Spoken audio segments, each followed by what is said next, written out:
बड़े ही कमाल की बात है कि 2 चीज़ें बाँटने से कभी कम नहीं होती। एक तो है मुस्कुराहट और दूसरी है दुआ। नमस्कार, स्वागत है आप सभी का मेरे यूट्यूब चैनल चेरिशिंग में और आज आपके लिए लेके आई हूँ एक छोटी-सी कहानी जो एक बहुत ही बड़े बिल्डर की कहानी है, जो अपनी साइट पर आते हैं, अपनी गाड़ी से नीचे उतरते हैं और अपनी जेब से एक सिगरेट का पैकेट निकालते हैं।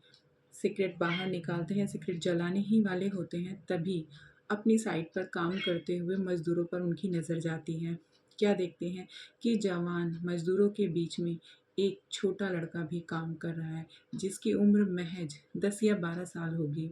ये देखकर बिल्डर को बहुत ही अजीब लगा और उन्होंने क सोचा कि आखिर मेरी साइट पर इन जवान मज़दूरों के बीच में ये एक छोटा बच्चा काम क्यों कर रहा है? किस लिए कर रहा है? मुंशी जी ने इसे काम पर क्यों रखा? उन्होंने तुरंत अपनी सिगरेट को वापस से पैकेट में रखा और अपनी पॉकेट में वापस रख लिया और उस लड़के को बुलाया, "सुनो, इधर आओ तुम।" बच्चे को बुलाया, बच्चा उनके पास आया और बोला कि, "तुम यहाँ पर काम क्यों कर रहे हो?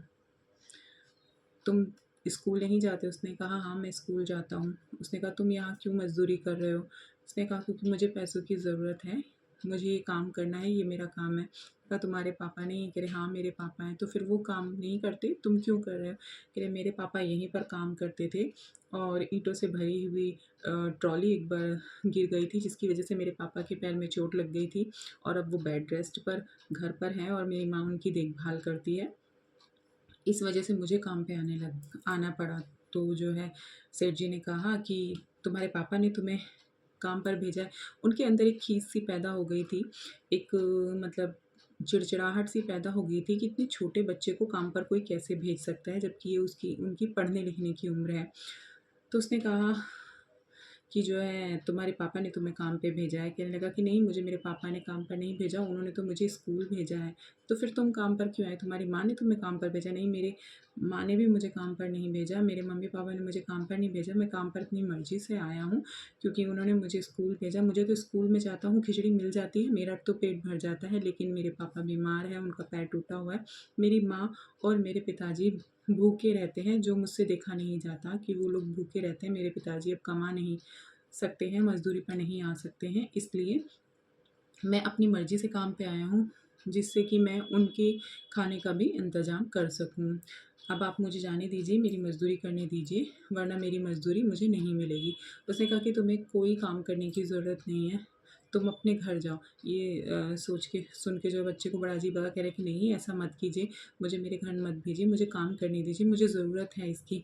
उसने कहा, तुम स्कूल जाते हो, पढ़ाई-लिखाई में कैसे हो? पढ़ना-लिखना अच्छा लगता है? कहने लगा, हाँ, बहुत अच्छा लगता है मुझे पढ़ना, बल्कि मेरी क्लास के बच्चे तो मुझे अपनी क्लास का मॉनिटर बोलते हैं, कहते हैं कि तुम बहुत अच्छे हो पढ़ाई-लिखाई में, तुम्हें हमारी क्लास का मॉनिटर होना चाहिए। मुझे जो है स्कूल टीचर भी बहुत प्यार करते हैं। उसने कहा, अच्छा, बहुत अच्छी बात है। कह रहे, 20 तक पहाड़े आते हैं? कहने लगा, हाँ, मुझे 20 तक पहाड़े आते हैं। कह रहे, ठीक है, तो मुझे बताओ, सुनाओ। कहने लगा कि मैं लिख कर भी दिखा सकता हूँ, सुना भी सकता हूँ। उसने कहा, तो ठीक है, लिख कर दिखाओ। उसने वहीं पास पड़ी एक डंडी उठाई और जो है ज़मीन को साफ़ किया।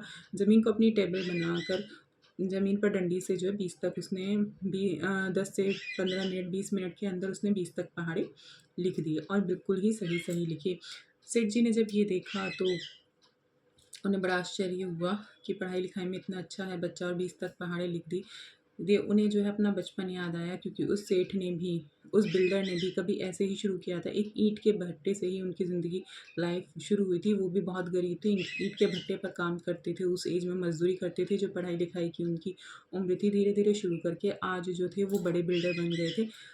आज जब वो एक छोटा बच्चा उनकी बिल्डिंग में काम कर रहा था, मज़दूरी कर रहा था, तो उनको ये सुनकर बहुत अजीब लगा। उन्होंने कहा, ठीक है, अब तुमने 20 तक पहाड़े लिख दिए, अब तुम अपने घर जा सकते हो और अपनी पगार ले लेना। बच्चे ने कहा कि बच्चे को फिर अजीब लगा, उसने कहा, पगार ले लेना, पगार क्या होता है? उसने कहा, पगार जो होता है वो तुम पढ़े-लिखे हो, तुम्हें 20 तक पहाड़े आते हैं और उसके बदले हम पढ़ाई-लिखाई के बदले जब कहीं कुछ काम करते हैं तो हमें जो बदले में पैसा मिलता है उसको पगार कहते हैं। लेकिन जो हम काम करके, मेहनत करके जो हमें पैसा मिलता है उसको हम मज़दूरी कहते हैं। उस सेठ जी ने उसको मज़दूरी का और पगार का फ़र्क बताया। उसने कहा, लेकिन ऐसे कैसे मुझे आप पैसे दोगे? कह रहे, क्योंकि तुमने जो है अपनी 20 दिन की 20 पहाड़ी लिखकर 20 दिन की अपनी पगार बना ली है, अब तुम्हें 20 दिन की पगार मिल जाएगी और तुम लेकर चले जाओ। मुंशी को बुलाया और मुंशी को डांट लगाई कि तुमने इतने छोटे से बच्चे को काम पे क्यों रखा, तुम ध्यान नहीं रखते हो। और उसको बोला कि इसको 20 दिन की पगार भी दे दो, और बच्चे से कहा कि तुम जो है 20 दिन बाद अब आना, अपनी 20 दिन की पगार ले जाओ, 20 दिन बाद आना और 40 तक पहाड़े याद करके आना, तब तुम्हें 40 दिन की पगार मिलेगी और तुम अच्छे से स्कूल जाओ। और मुंशी जी को भी बोला कि इसके पापा का इनके पिताजी का इलाज करवाओ और देखभाल करो, जो भी इनको ज़रूरत है वो भेजो। और बच्चे को पढ़ाई लिखाई के लिए बोला और बच्चे को घर भेज दिया। ऐसा करने से उस व्यक्ति को बहुत अच्छा लगा, सेठ जी को, बिल्डर को बहुत अच्छा लगा कि उसकी हेल्प की। और जो मुंशी था वो शायद उस बच्चे को काम पे रखते हुए ये नहीं समझ पाया, उसने ये ध्यान ही नहीं दिया कि वो छोटा बच्चा है और उस पर क्या बीत रही होगी, क्या उसकी फैमिली पे बीत रही। लेकिन सेठ जी जो उस हालत से गुजरे थे, उन्होंने एक नज़र में ही परख लिया कि उस बच्चे पर, उसकी फैमिली पर क्या गुजर रही होगी, तभी उस बच्चे को अपने पास बुलाया और उससे सारी जानकारी ली। तो हमें दूसरों की हमेशा से, कहानी बहुत छोटी-सी है, लेकिन हमें यही सिखाती है कि हमें जो है दूसरों की हेल्प करनी चाहिए, दूसरों को मुस्कुराहट बाँटनी चाहिए, क्योंकि ये चीज़ कभी बाँटने से कम नहीं होती, हमेशा और बदले में हमें ज़्यादा ही मिलती है। हम किसी की हेल्प करेंगे तो हमें ऊपर वाला हमारी ज़्यादा हेल्प करेगा, और हमें हमेशा दूसरों को दुआएँ देनी चाहिए, जिससे कि हमें हमारे साथ भी अच्छा हो। तो इसी तरह हम भी कहेंगे कि आप भी अगर जो है ऐसे किसी की हेल्प कर सकते हैं तो आपको भी ऐसे किसी न किसी की हमेशा हेल्प करनी चाहिए, जिससे आपको खुशी मिले, दूसरों को खुशी मिले और वापस बदले में आपको भी खुशियाँ मिले। तो जाते-जाते यही कहूँगी कि मेरे चैनल को सब्सक्राइब करना ना भूलिए, शेयर कीजिए, कमेंट कीजिए और लाइक कीजिए। इसी के साथ आपसे लेती हूँ विदा। Bye bye.